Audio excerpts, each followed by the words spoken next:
Hello, everyone, and welcome to the Beginner's Guide. I saw this game, it seemed interesting. It's from the creator of the Stanley Parable, and I loved that game, so I figured why not, right? Anyway, let's just get into this, shall we?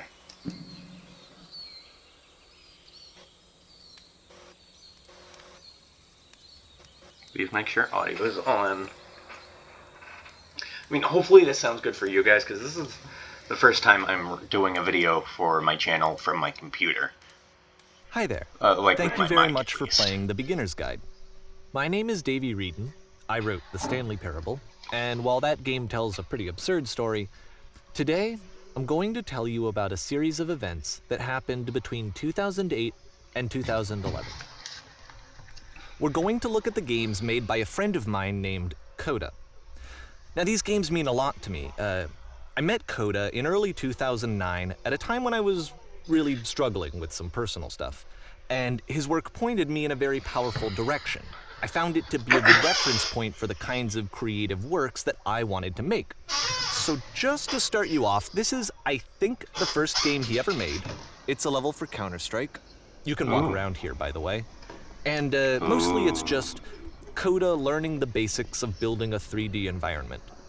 But what I like is that even though he starts from the simple aesthetic of a desert town, he then scatters these colorful abstract blobs and impossible floating crates around the level. And of course, it destroys the illusion that this actually is a desert town, and instead this level becomes a kind of calling card from its creator. It's like a reminder that this video game was constructed by a real person. And it kind of makes you wonder, what was going through his head as he was building this? Orange. This is what I like about all of Coda's games. I mean, not that they're all fascinating as games, but that they are all going to give us access to their creator. I want us to see past the games themselves. I want to get to know who this human being really is. That's a good And point. that's exactly what we're going to do here. So, it's 2008, Coda starts making these games, and he never releases any of them. He doesn't put them onto the internet, he just makes them and then immediately abandons them, and they sit on his computer forever. And I think he really understood this image of himself as a recluse. At one point, he jokingly renamed his computer's recycling bin to Important Games Folder. So, you know, this was just how he worked. He tended to crank them out one after the other without even really pausing to try to understand what he had just made, until suddenly one day, he just stopped. In 2011, that was it. He made his last game, and then he hasn't made another one since. And that's why I've taken this opportunity to gather all of his work together, is because I find his games powerful and interesting, and I'd like this collection to reach him, to maybe encourage him to start creating again. And if the people like you who play this also happen to find his work interesting, then I'm sure it'll just send that much stronger of a message of encouragement to Coda. So thanks for joining me on this. If you have a particular interpretation that I haven't mentioned here, or if you just need to get in touch, you can email me at daveywreden@gmail.com. Okay, that's about it for introduction. Let's take a look at Coda's first proper game. As each game is loading, I'll show you the date that it was completed. This first one was made in November 2008. Ooh. I like this. Loud. Help. Where do I go? This game is called Escape from Whisper, and it's one of the more generic games you'll see from Coda. Whisper machine active. The fuck? You can click to fire the gun. Security call breached. Hostile alien life forms inbound. What? Hostile what? It kinda looks like this game was abandoned mid-development. For instance, you have this gun, which you'd think would indicate that there are supposed to be monsters or enemies somewhere, but then clearly there are no enemies anywhere. You can't even reload the gun when you run out of bullets. But ultimately we don't really know. Maybe Coda thought that actually it was complete the way that it is. And I think that we should talk about his games for what they are, rather than for what they're not. That is a fair point. Enemy force neutralized. Begin ship evacuation. Sorry I if love I'm how not you can see talking the enough. bottom of the universe from this room. Oh. Yeah, that's fair enough.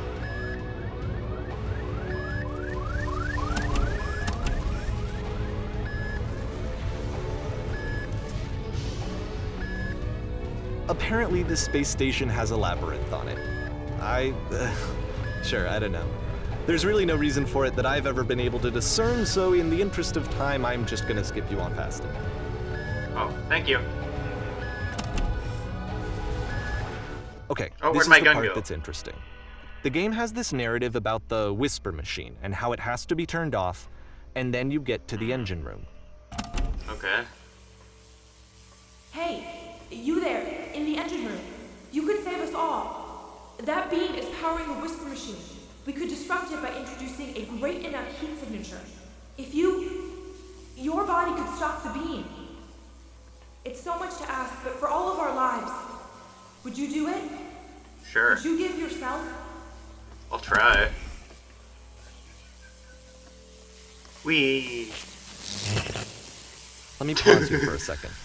What you just experienced, stepping into the beam and then dying, is probably what Coda had initially intended when he was developing this level.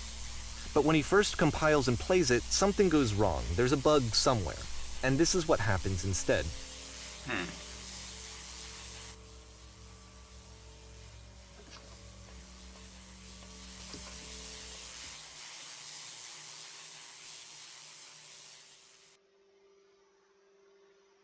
Whoa. I was on the beam right causes you to track, start god floating. damn it. And this is an important moment for him. Because yes, this is technically a glitch, but Coda identifies something human about it. Like how small it makes you feel in the face of this larger chaotic system. Or this floating could be the afterlife, a peaceful place, juxtaposed against all of the hysteria that you've just had to traverse. I don't even know. I have no idea what he was thinking, but what's clear is that after making this, something lodges itself in his brain. He wants to do more of these really weird and experimental designs. So he stops work on this and moves on to a stream of tiny little games that go in all sorts of directions. Let's go ahead and take a look at the first game he made after leaving this one behind. Okay. November. What? Huh? Yep. Whoa. In this game, you can only walk backwards. I like this. This is cool. Whoa. But the So future it's a could not be short seen. and relatively minimalist experiment combining motion and narrative. Why It does is the less future advanced keep than the changing? previous game, but actually it seems to be more focused, more complete. Coda's trying to give it a unique voice rather than simply basing When she it stops on a and looks, pre-existing it becomes trope. clearer.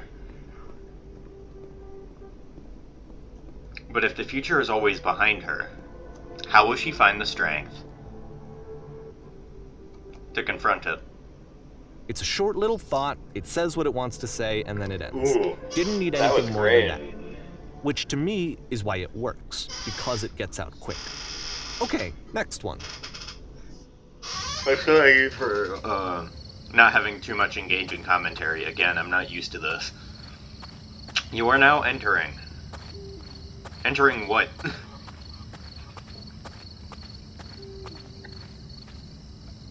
And that's it.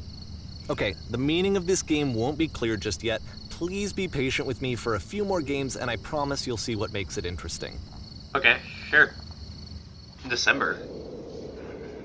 Oftentimes, Nonsense in Coda would nearly put every bizarre direction. titles like this one at the start of his games. I wish I'd known him at the time that he was making these early games. He would really only talk to me about his work as he was making it. Once he stopped work on a game, that was it. It was dead to him. And I don't agree with that at all, but what are you gonna do?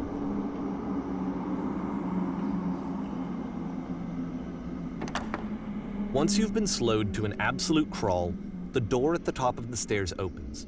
So why, if Coda's not showing these games to anyone, why bother opening the door at all? Well, to show you, I'm modifying the game here so that when you press enter, it'll bring you back up to full speed so you can enter the door for yourself. Okay.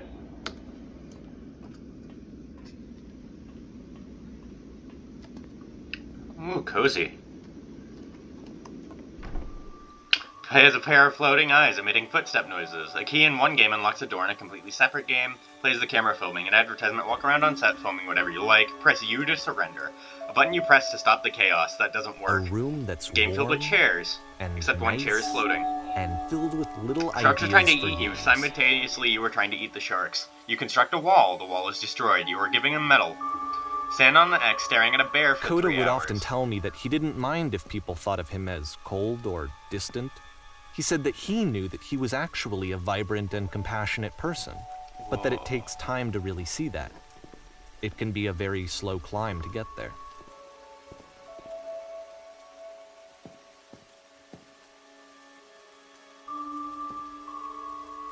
A normal game where you have to scream into the mic every 15 seconds to keep playing. That's great.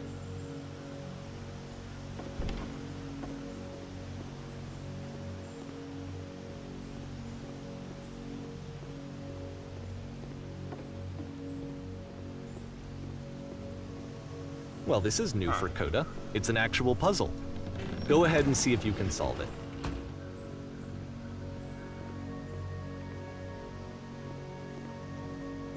Huh. Oh, that worked. Don't forget that solution, because we're going to see this puzzle again soon. What are these? We're gonna see it a lot.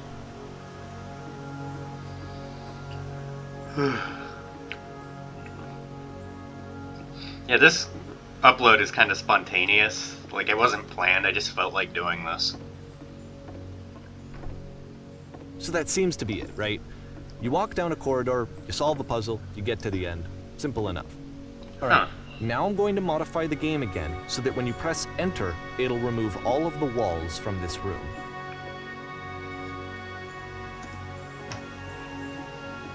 Whoa, holy fuck. That's really cool. I like this. How about that? There was more to it than we had any way of knowing. I actually find it funny that this game comes after the Stairs game, since they essentially convey the opposite idea. So, in the Stairs game, a dull exterior concealed a rich interior. And then, in this level, a dull interior hides this fantastic outer world. Either way, I think that the point is the same, is that most of the time you don't get to know what you're missing, or even that you're missing anything. That's not your role as a player. So if your role here is not to understand, then what is it? That is a fair point. You are now exiting. Aha. So, this, combined with the entering game from earlier, tells us that Coda believes his games are connected somehow. It could even be that the Stairs game and the puzzle game are literally connected in between this and the entering game. There's a bigger picture that all of his games are meant to play a role in, some larger meaning that we won't be able to grasp until we've seen all of them. And once we have, we can step back and start to understand what exactly that bigger picture is.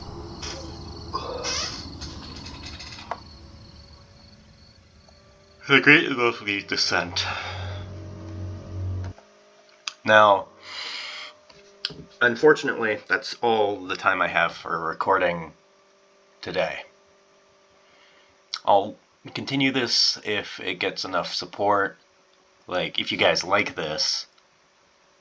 But, yeah. Anyway, I hope you enjoyed this video. It's much different from my other content. It's going to be the first series on this channel, if it comes to that. But yeah, thank you all for watching, and I'll see you next time, hopefully.